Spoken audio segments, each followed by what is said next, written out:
Allez, c'est parti, on enchaîne sur le septième business possible du coup avec ChatGPT. Donc on est sur aujourd'hui de la rédaction, enfin plutôt ouais, du résumé, de la rédaction de résumé de livres ou d'articles. Donc ça, c'est pas forcément un service que tu vas pouvoir, enfin, ce qui est très demandé sur les plateformes, on va voir juste après.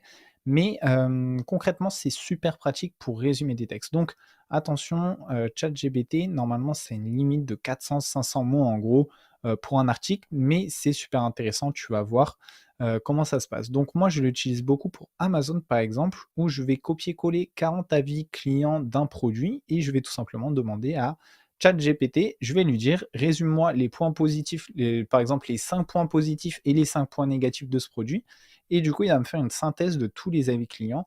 Donc c'est vraiment très pratique. Alors bien sûr, c'est pas au cas par cas, mais c'est super intéressant et ça permet de gagner, bah, comme d'habitude, beaucoup de temps.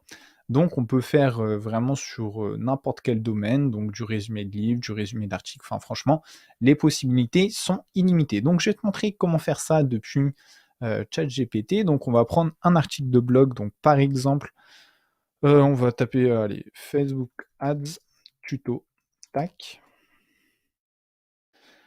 Alors, on va essayer de tomber, allez, hop, sur celle-là. Donc je pense que ça doit être un article de blog, parfait et on va lui dire, on va essayer de prendre 500-600 mots. Donc on va prendre ça et on va lui mettre: «Résume-moi cet article». Normalement, ça marche. Voilà. Donc c'est assez ouf, en fait, pour ceux à l'époque, donc je sais au lycée, pour le bac de français, là, on devait lire des livres, on devait faire des résumés et tout. Bah, maintenant, limite, tu prends ton livre et tu le copies-colles et ça fait le résumé directement. Donc on peut aussi, hein, prendre directement le lien de l'article. Donc normalement, ça marche aussi. On copie-colle et on dit, «Fais-moi un résumé de cet article» et du coup, il fait, le résumé de cet article. Mais donc on peut voir que c'est plutôt assez pertinent, hein. L'article parle de la façon dont les annonces sur Facebook peuvent être utilisées pour promouvoir une entreprise. Donc les annonces apparaissent dans le fil d'actualité, nin. Facebook peut cibler les annonces en fonction du profil, cela permet aux entreprises de cibler efficacement leur public. Franchement, c'est plutôt bien fait, hein, on va pas se mentir. Pour les résumés, c'est vraiment une fonctionnalité qui est assez avancée et qui fonctionne vraiment bien, je trouve. Donc maintenant, on va aller ici et on va taper du coup, alors comment ça s'appelle? C'est, je sais pas exactement, article resume writing peut-être? On va voir ce que ça dit. Alors, tac, tac, tac. Donc, hop, OK. Donc là, par exemple, ah oui, mais attends, heu, je sais pas. Alors, résumé, ça a peut-être un truc différent avec, j'ai un doute en anglais. Resume writing. Hop, on va quand même vérifier sur DeepL, mais ouais, je crois que c'est un peu différent. Ouais, c'est ça, rédaction de CV. Bon, c'est complètement différent. C'est ce que je me dis, je crois que c'était dans la partie CV. Donc si on tape résumé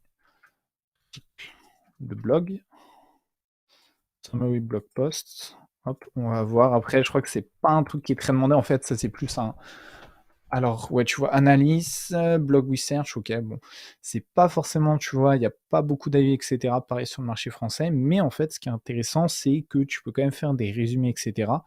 Donc ouais, c'est plutôt assez pertinent et la fonctionnalité, qui est super intéressante sur ce type d'offre, c'est que tu peux plus l'utiliser du coup pour ton business, mais c'est vraiment un gain de temps et c'est pareil pour des datas, pour des trucs comme ça. Tu peux complètement l'utiliser et ça fonctionne extrêmement bien.